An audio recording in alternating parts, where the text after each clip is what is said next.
भारतीय जनता पक्षामध्ये काही काळ कार्यकर्ते जरी नाराज झाले असले, काही निर्णय मनाविरुद्ध जरी झाले असले, तरी आमचा कार्यकर्ता काही दिवसांनी पक्षाची भूमिका समजून घेतो, पक्षाने घेतलेला निर्णय समजून घेतो आणि पक्षादेश मानून पुढं त्या ठिकाणी पुन्हा एकदा भारतीय जनता पार्टीचे उमेदवार निवडून यावे, आपला पक्ष निवडून यावा याकरता कामाला लागतो.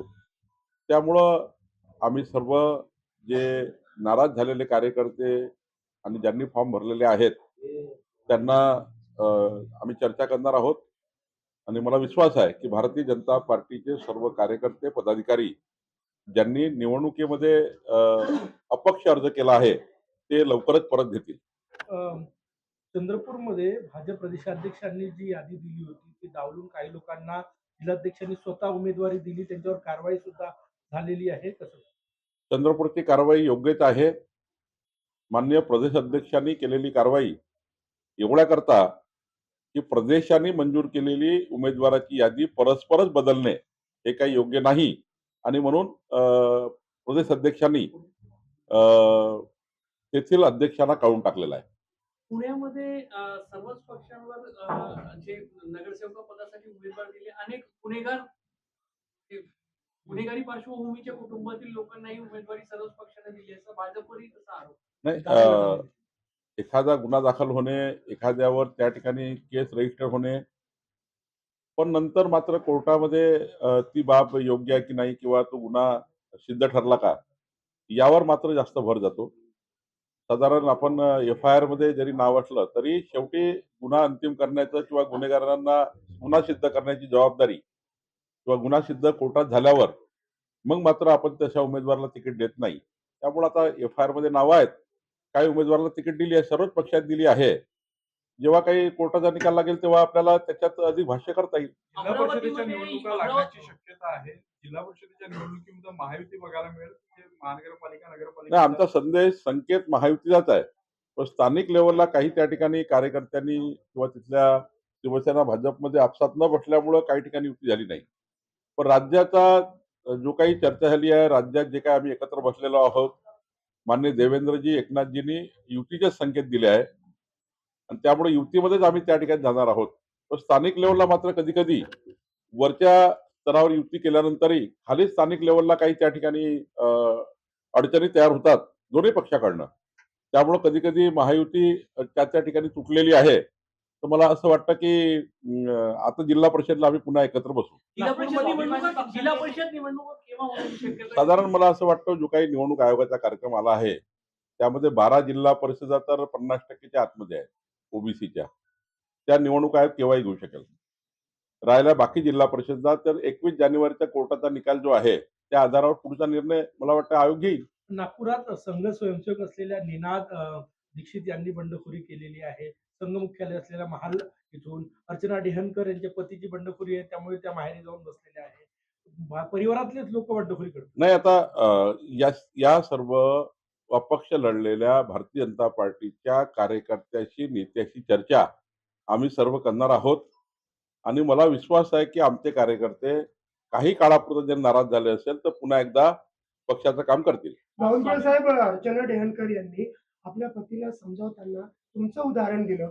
त्यांनी असं सांगितलं की एक काळ असा होता, बावनकुळे साहेबांना उमेदवारी मिळाली नव्हती, पण तरी ते पक्षाच्या विरोधात गेले नाही. तुम्ही त्यांच्याकडून शिका.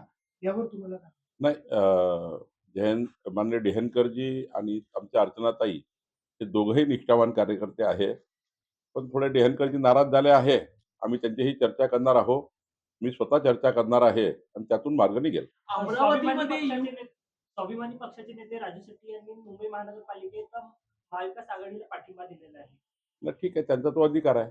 त्यांचा अधिकार त्यांनी कसा वापरावा त्यांचा निर्णय आहे. पिंपरी चिंचवडमध्ये अजितदादा गट शिंदे सेनेसोबत एकत्र लढण्याची तयारी आहे. नाही, काही अडचण नाही.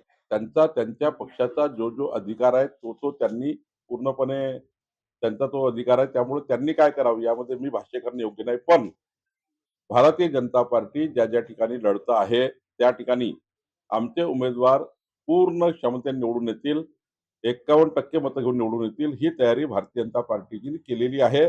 आमच्या पक्षावर जनतेचा विश्वास आहे, महायुतीवर विश्वास आहे आणि त्यामुळं मला वाटतं की आम्ही चांगल्या पद्धतीने निवडून येऊ पिंपरी चिंचवड असो की पुणे असो, भारतीय जनता पार्टीचाच महापौर बसेल आणि नंतरही निवडणुकीनंतरही समजा काही चर्चा करता आला, आम्ही शिवसेनेची चर्चा करू, याच्याशी चर्चा करू. पण निश्चितपणे आम्ही जिथं लढतो आहे तिथे ताकदीने लढू, 51% मतं घेऊन निवडून येऊ. अमरावतीमध्ये युवा स्वाभिमान आपला मित्रपक्ष युती पण झाली, मात्र त्यांनी एवढ्या युतीत त्यांना नाही, मी जाणवलं- त्याच्याकडे जाणार आहे. उद्या सकाळी 10 वाजता मी रवी राणाकडे जाणार आहे. त्यांच्याही चर्चा करणार आहे आणि त्या ठिकाणी जे काही उमेदवार त्यांनी उभे केले आहेत ते परत देण्याची विनंती मी त्यांना करणार आहे. भाजपची अपेक्षा त्यांनी परत घ्या. मी जाणार आहे, स्वतः जाणार आहे आणि मी रवी राणाशी चर्चा करणार आहे. मुंबई महानगरपालिकेत भाजपचे दत्ता केडुसकर यांच्या पत्नी शिल्पा केडुसकर यांनी भाजपचे नकली एबी फॉर्म जोडल्याचे झेरॉक्स तक्रार, लावली झेरॉक्स लावली. मुंबई भाजपच्या मी आज तिथली माहिती घेतली नाही. तिथले आशिष शेलारजी आणि आमचे अमित साटमजी त्यावर चर्चा करतील. प्रचाराचा धुरळा आहे. मुख्यमंत्री 40 ते 50 सभा घेणार आहे. तुमच्या मोठ्या संख्येनं सभा असणार आहे. काय सांगणार? कधी नाही, आम्ही माननीय मुख्यमंत्री ज्या ज्या ठिकाणी जाणार आहे त्या ठिकाणी मुख्यमंत्री जातील, काही ठिकाणी मी जाईल, काही ठिकाणी आमचे अध्यक्ष जातील, आमचे स्टार प्रचारक जे आहेत ते जातील. यावेळी मात्र 100% आमचे सर्व कार्यकर्ते पदाधिकारी निवडणुकीमध्ये पूर्ण झोकून घेणार आहे आणि आमची सर्वांची जबाबदारी आहे. निश्चितपणे भारतीय जनता पार्टीचे सर्व नेते माननीय गडकरी साहेबांनी आम्ही विनंती केली आहे, त्यांनी वेळ देण्याची विनंती केली आहे, सर्वांनाच विनंती केली आहे. आमचे स्टार प्रचारक जे आहेत ते सर्व निवडणुकीमध्ये दिसतील. 2026 ला तुमचं महसूल विभाग अधिक लोकाभिमुख करण्यासाठी काय तुम्ही संकल्प करणार आहे? 25 अनेक मोठे निर्णय तुम्ही घेतले. आता जे निर्णय घेतलेले आहे, जवळपास 50, 52, 53 निर्णय घेतलेले आहेत, त्या निर्णयाची अंमलबजावणी खाली करणे. जसं मुख्यमंत्री पानन रस्ते योजना, मुख्यमंत्री बळीराजा पानन रस्ते योजना, आता प्रत्येक एजओला आम्ही तिथलं सचिव केलेला आहे, आमदारांना अध्यक्ष केला आहे. या ठिकाणी योजना चालू करणे. तुकडेबंदी कायद्याने जे 60 लाख परिवाराला फायदा झाला, तो परिवाराला झाला की नाही झाला याची उजळणी करणे.